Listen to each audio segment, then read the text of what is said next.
எங்கள் பசங்களும் மதர்சா போய் படிக்கலாங்களா? குரான் படிக்கலாமா? நாங்களும் அதை பற்றி தெரிஞ்சுக்கலாம்ல. நீங்கள் சொல்கிறத விட இன்னும் புக்கில் பார்த்து இன்னும் எக்ஸ்ட்ரா நாங்கள் படிச்சுட்டா இன்னும் நல்லதில்ல. வருங்காலத்தில் இருக்கிறப்போ ஒற்றுமை இன்னும் நல்லா இருக்கும்ல. நல்ல கேள்வி கேட்டிருக்காங்க. இப்போ இஸ்லாமிய மார்க்கத்தை படிப்பதாக இருந்தால் இப்போ குழந்தைங்கள்லாம் மதரசாவில் போய் படிப்பாங்க. நீங்கள் பார்த்துருப்பீங்கல்ல, தொப்பிலாம் போட்டுட்டு குழந்தைங்க என்ன செய்வாங்கன்னா மதரசாவில் போயிட்டு அந்த அரபு மொழியில் வந்து படிக்க ஆரம்பிப்பாங்க. அந்த மாதிரி எங்களுடைய குழந்தைகளோ அல்லது நாங்களோ இஸ்லாமிய மார்க்கத்தை கற்றுக்கொள்வதாக இருந்தால் நாங்கள் மதரசாவுக்கு வரலாமா அப்படின்னு கேட்குறாங்க. இந்த வரலாமா அப்படின்ற கேள்வியிலிருந்தே என்ன இருக்குது அப்படின்னு சொன்னால், இது வந்து உங்களுடைய மார்க்கம், அதை நாங்கள் கற்றுக்க வரலாமான்ற ஒரு பார்வை இருக்கிற மாதிரி எனக்கு தோணுது. அதைத்தான் நம்ம ஆரம்பத்திலேயே சொன்னோம். இது எங்களுடைய மார்க்கமே இல்லை, இது உங்களுடைய மார்க்கமும் இல்லை, இது ஒரு பொது வழி. இது நீங்கள் குரானை நீங்கள் எடுத்து நீங்கள் வந்து உண்மையிலே படித்து பாருங்கள். அகில உலக மக்களுக்கெல்லாம் இது ஒரு நல்லுபதேசமே அன்றி வேறில்லை. முஸ்லீம்களுக்கு கொடுக்கப்பட்ட வேதம் தான் திருக்குரான் அப்படிங்கிறத என்னைக்கு நம்ம நம்புகிறோமோ அப்போ தான் அந்த கேள்வியே வருது. இப்போ காற்று இருக்குல்லங்க, முஸ்லீம்களுக்கான காற்றுன்னு ஒன்று இருக்கா? இந்துக்களுக்கான சூரியன் ஒன்று இருக்கா? கிறிஸ்டினுக்கான மலைன்னு ஒன்று இருக்கா?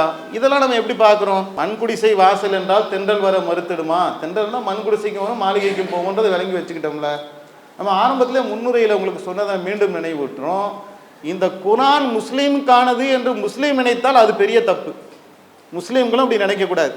தயவு செஞ்சு நீங்களும் அப்படி நினைச்சிடாதீங்க. குரான் அப்படி சொல்லலை. இதை நம்ம வந்து ஏற்றுக்கிறோம் ஏற்றுக்கல இந்த வழிகாட்டுதலை, அது ரெண்டாவது. சொல்றது என்ன சொல்லுதுனாக்கா இது பொது வழின்னு சொல்லுது. மனிதர்களாக இருந்தால் நீங்கள் தாராளமாக படிச்சுக்க. நான் ஒரு மனுஷன், அதான் எலிஜிபிலிட்டி. நான் ஒரு மனிதன் என்று நீங்கள் சொல்லிவிட்டீர்கள் என்று சொன்னால் குரானை படிப்பதை தடுப்பதற்கு எனக்கு என்ன உரிமை இருக்குன்னு நான் கேட்குறேன். எனக்கு அதை நான் சொல்கிறேன் நீங்கள் வந்து மதரசாவுக்கு வரக்கூடாது. முதல்ல எனக்கு அந்த ரைட்ஸ் இருக்குதா? எனக்கு அந்த ரைட்ஸே இல்லையே. அந்த ரைட்ஸ் இல்லாமல் போச்சு இல்லைங்க. ஏன்னா குரான் வந்து மனிதர்களுக்கு உள்ளது அப்படின்னு சொன்னால் அவர் தாராளமாக அவர் மதரசாவுக்கு போகலாம், அரபி படிக்கலாம், வீட்டில் படிக்கலாம், எங்கே வேணாலும் படிக்கலாம், ஆன்லைனில் படிக்கலாம். அவர் படிக்கிறதுக்கு தான் அந்த குரானே. ஒன்று வேணால் செய்யலாம். நிர்வாக ரீதியாக இப்போ ஒரு முஸ்லீம் மாணவர்கள் படிக்கிற இடத்துல எங்கள் இந்து பிள்ளைங்க இந்து பிள்ளையாக தான் இருக்குது, நாங்கள் ஒரு கடவுள் கொள்கையில் இருக்கிறோம், ப்ளஸ் சேர்த்து உங்களுடைய மதத்தை நாங்கள் தெரிந்து கொள்ள விரும்பலாமல் தாராளமாக தெரிஞ்சுக்கலாம். இப்போ அவங்களுக்குன்னு சில நடைமுறைகள் வச்சுருப்பாங்க, சில ரூல்ஸ் வச்சுருப்பாங்க. அந்த நடைகள் நிர்வாக ரீதியாக அந்த நடைமுறைகளை ஃபாலோ பண்ண தயார் என்று சொன்னால் ஒரு பள்ளிக்கூடத்தில் காலேஜில் சேர்ந்து படிக்கிற மாதிரி அரபியை தான் கற்றுக்க முடியுமே தவிர இஸ்லாத்தை போய் நீங்கள் கற்றுக்க முடியாது. இஸ்லாத்தை கற்றுக்கொள்வதற்கு நீங்கள் மதரசா போக வேண்டிய அவசியமே இல்லை. அரபியை கற்றுக்கணும், அரபி மொழியை கற்றுக்கணும். அந்த அரபி மொழியை நான் கற்றுக்கிட்டு நான் குரானை நானே நேரடியாக படித்து ஆய்வு செய்ய போகிறேன் அப்படிங்கிற மாதிரி இருந்தது என்று சொன்னால் நீங்கள் தாராளமாக ஒரு மொழியை கற்றுக்கிறதுக்காக போகலாம்.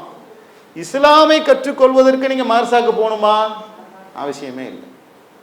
இஸ்லாமிய மதரசாக்களில் கற்றுத்தரல. அந்த இந்த குழந்தைங்க போய் படிக்கிற பாடங்கள் இருக்குல்ல, அங்கே அரபி மொழியை தானே செய்கிறாங்க, கற்றுத்தராங்க. இஸ்லாத்தை நீங்கள் படிப்பதாக முறையாக படிப்பதாக இருந்தால் இஸ்லாத்தை சொல்லி தருவதற்கென்று சில மதரசாக்கள் இருக்குது.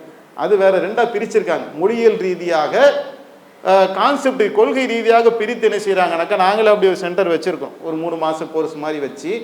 அதில் வந்து இந்த அரபி கிராமருக்குள்ளெல்லாம் போக மாட்டோம், அரபி மொழிக்குள்ளே போக மாட்டோம். கடவுள் கொள்கை என்ன, தூதுத்துவம் என்ன, இந்த முன்னுரையில் சொன்னோம்ல, இந்த கான்செப்ட் என்ன செய்வாங்கன்னா விலைக்கு புரிகிற மாதிரி வந்து சொல்லி தருவாங்க. அப்படி உங்களுக்கு ஒரு பிரியங்கள் இருக்குது, நாங்கள் இந்த நிகழ்ச்சி மூலியமாக எங்களுக்கு கூடுதலாக நாங்கள் தெரிஞ்சுக்க விரும்புகிறோம்னு சொன்னால் நீங்கள் முறைப்படி வந்தீங்கன்னாக்கா அதுக்குண்டான ஏற்பாடுகளை எங்கள் ஜமாத்து மூலியமாக நாங்கள் செய்து தருவதற்கே தயாராக இருக்கும்.